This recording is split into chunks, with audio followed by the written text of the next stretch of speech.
Ó, vamos ver esse videozinho aqui do Planeta Novo, rapaziada. O verdadeiro Walter White, né? O verdadeiro Walter White, o verdadeiro rapaz vendedor de drogas, um químico, acredito, né? É este rapaz aqui, este careca. E bora lá? Bora. Aliás, tá vendo? Tá assistindo. Ele é calvinho, né?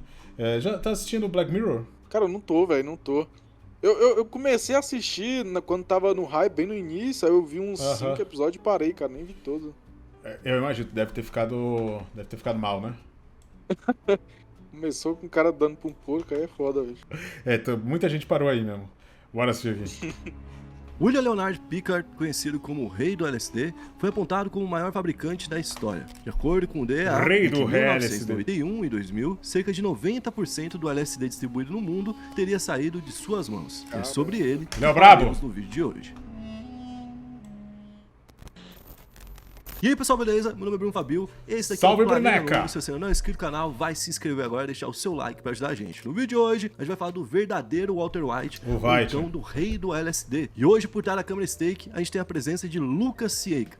E aí, Lucão, como é que estão? Tudo bem? Salve Fabio, salve a galera aí. Hoje dia especial, né, pra falar de uma referência aí, de umas maiores séries. Maior série, na verdade, que todos os tempos. já existiu, com certeza. Então, lá no caso, ele cozinhava cristal, certo? Cristal, Aqui, a gente tá metanfetamina. falando de um cara que é o verdadeiro porque a série não se inspirou nele. Mas ele é a história da série. Ele Entendi. viveu a história da série. Ele é um Entendi. cara que passou por todos os fatores e vocês vão ver isso durante o vídeo. Qual que vai ser a média de likes, então? Mad Likes vai ser 8.900. 8.900 likes. E vamos aproveitar, né? Comente aí qual a sua série Bora favorita bater, pra engajar rapaziada. aqui nos comentários, beleza? Bom, o William nasceu em 21 de outubro de 1945 em Atlanta, na Geórgia. Criado em uma família cheia de dinheiro, tinha um pai advogado e a madrasta cientista do CDC, que é o Centro de Controle de Doenças. Ele desde Olha pequeno só. foi estimulado e ficou muito inteligente. E entrou então em Princeton em 1963, mas abandonou o curso após um semestre. Ele então se envolveu com o movimento psicodélico da Costa Oeste e frequentava clubes de jazz lá Os nos hippie. anos 60, que foi a época em que o Foi os primeiros Zé Droguinha, né? Foram eles que botaram a preguiça, né, como um ato de liberdade. LSD, inclusive, ainda não era proibido. Olha que doideira, né? Entre 1968 e 1971, ele trabalhou na UC Berkeley, dentro da área de bacteriologia. Mas ele acabou se apaixonando pela química, que ele seguiu estudando pelo resto da vida. Nos anos 90, já mais velho, ele buscou respeito acadêmico Tá bem velho? e conquistou um mestrado na renomada Kennedy School de Harvard, onde ele estudou políticas internacionais de drogas. O foco dele era em mercados pequenos que estavam crescendo e na previsão de novas crises. Ele, inclusive, foi uma das primeiras pessoas do mundo a alertar sobre a explosão futura que ia acontecer nos Estados Unidos de fentanil, lá nos anos Olha 90 só. e que é vivida hoje em dia. Ainda nos anos 60, O fentanil lá, os gringos usam bastante, né, lá nos Estados Unidos, né? Fica travadão, né? Aquela. Cara, depois desses vídeos aí, eu já não achava tanto, né? Mas depois desses vídeos aí, eu falei assim, cara, os Estados Unidos, eu acho que não é tão primeiro mundo assim, não, né? Cara Pior que drogado é, no meio cara. da rua, Não. velho. voltando um pouco no tempo, Parece Brasil. Pickard teria uma ligação com o grupo Clear Light System, que era uma facção que distribuía LSD. Em 72, ele teria ajudado financeiramente na defesa legal de um cara chamado Nicholas Sand. O Nicholas Sand Tô foi ligado, um lendário ele também é do químico, LSD. ele é acreditado como criador de um dos tipos do LSD, que é o Orange Sunshine. E ele foi um dos primeiros a produzir DMT também. Esse cara que ele ajudou a defender. DMT era pro pessoalzinho pra ficar muito... Nossa, eu já assisti tanto documentário sobre DMT e nunca usei.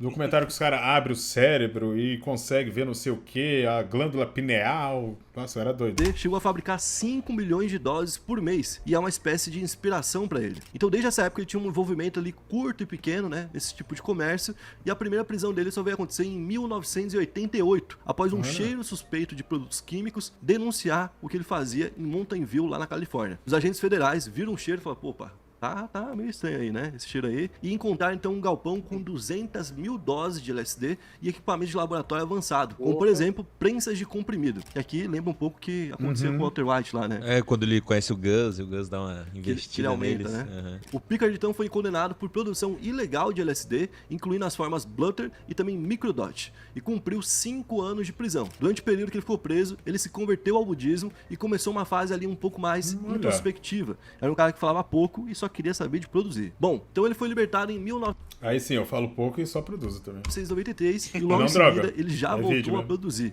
só que com mais precaução. Então o que ele fez? Ele criou os laboratórios móveis. Olha. E a gente também já viu. Exato, assim como o Walter White, ele criou os laboratórios móveis para não ficar em um só local. Então de início ele literalmente tinha ali trailers para poder fazer isso, e depois ele começou a mudar de local o tempo todo. Assim como o Walter White também em certo momento, né, que passa a ir de casa em casa, fingindo que tá detetizando a casa e fazendo ali a produção dentro da casa dos outros. Então entre 96 e 99, ele operou em locais como Oregon, Aspen e Santa Fé, no Novo México. Sempre aproveitando condições climáticas que eram favoráveis e que ajudava a passar despercebido ali o que ele estava fazendo. Além disso, também ele aproveitava por conta da proximidade com aqueles que entregavam esse tipo de substância. Outra coisa que também acontece lá em Breaking Bad. Então a cada 5 semanas, ele produzia aproximadamente 1 kg de LSD puro, o equivalente a 10 milhões de doses. Pô, muita coisa, pô.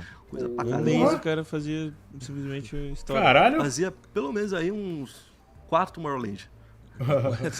Então, em 1998, ele se uniu a um cara chamado Gordon Todd Skinner, que era um cara milionário e que já tinha negócios de todo tipo, tinha negócios que eram legais e que eram ilegais, e foi ele quem forneceu uma espécie de up na vida do Pickard, né? Falou, ó, a partir de agora você não precisa mais ficar mudando de lá pra cá, eu tenho um local perfeito pra você trabalhar, que é uma usina ali, um silo nuclear. Olha o Gus aí. É o Gus Fring. Uma outra pessoa também entrou ali no esquema, que chamava Clyde Apperson. Esse cara, ele fazia parte da logística, das vendas e tudo mais. Ele não era o cara que produzia, ele até sabia empresa, produzir né, junto, cara? mas Sim, o foco sim. dele era na logística. É que é um negócio com qualquer outra, a diferença é que é proibido, né? E o que o usuário vai ficar maluco com Que usar. aí poderia ser o Pickman, né? Então, para poder transportar essa grande quantidade de LSD, eles usavam das empresas legais do Gordon Todd, né? Para poder passar batido. E a gente falou do grande galpão que ele teve, que foi o maior da vida dele de produção, foi o silo de Wamego, onde ele começou a trabalhar em 2000. Esse foi o maior e o mais ousado laboratório dele. Literalmente era dentro de um silo nuclear que estava desativado e tinha tudo para nunca ser percebido. Era um local que era isolado, que tinha uma proteção ao redor, que ninguém podia entrar,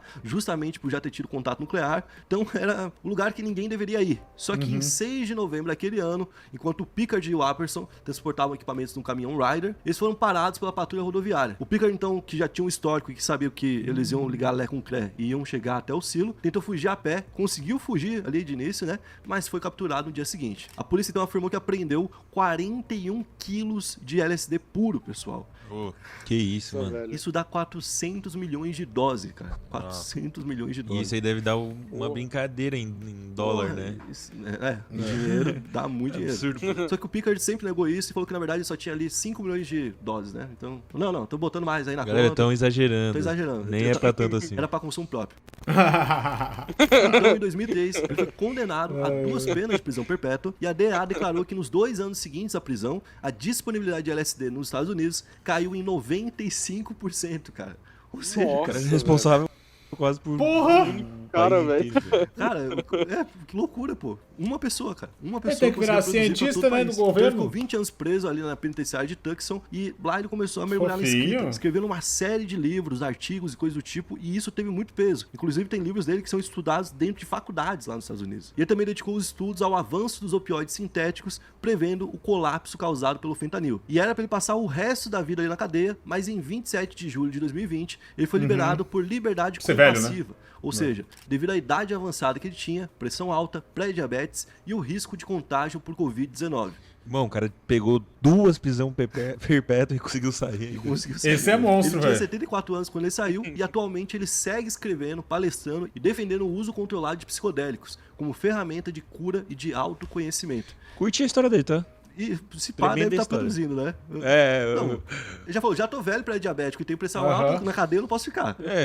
já saí da cadeia porque eu eu não posso estar lá? Não posso, então agora foda-se. Agora Podia win, formar uns alunos, né, cara? Ensinar uns caras pra poder.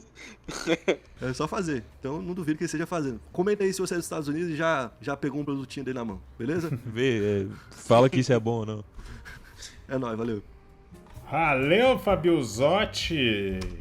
Bom vídeo. Miorano usa capa, ele usa LSD. Sou do Brás e já experimentei uma iguaria desse querido mago. O bagulho é a essência da vida. Nunca mais vi nada parecido. Drogado do caralho. O trabalho dele merece reconhecimento verdadeiro. Walter White, que era cristão, mas sempre vai ser lembrado dos últimos pelo legado que tem a nós deixado e ainda persiste até os dias atuais. Ele tá tratando como se fosse vivo, Walter White. Depois do nosso grande Hoffman, esse aí é a nossa maior lenda das drogas. Top 3 melhores séries. Prison Break. Não gosto, não. Breaking Bad é bom. Eu assisti, é muito bom, cara. Prison Break? Assisti.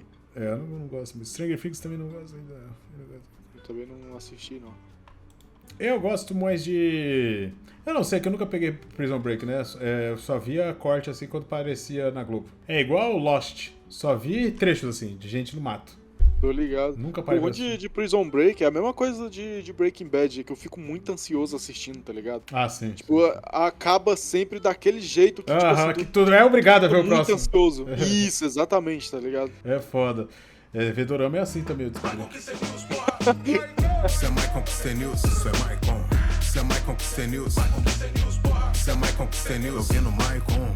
Isso é mais Conquista News, só notícia quente. TikTok é cancelada por tretar com qualquer outro. Famosinho fala merda e vai na história meio luxo. 3 vídeos de pudião num café depois do almoço. E depois tem um react que sai logo de noite. Eu vi no mais Conquista News uma notícia nova que envolve um famoso, mas eu não conheço. Eu não ligo pra notícia, mas clico no vídeo. Eu não ligo pra essa porra, mas assisto inteiro.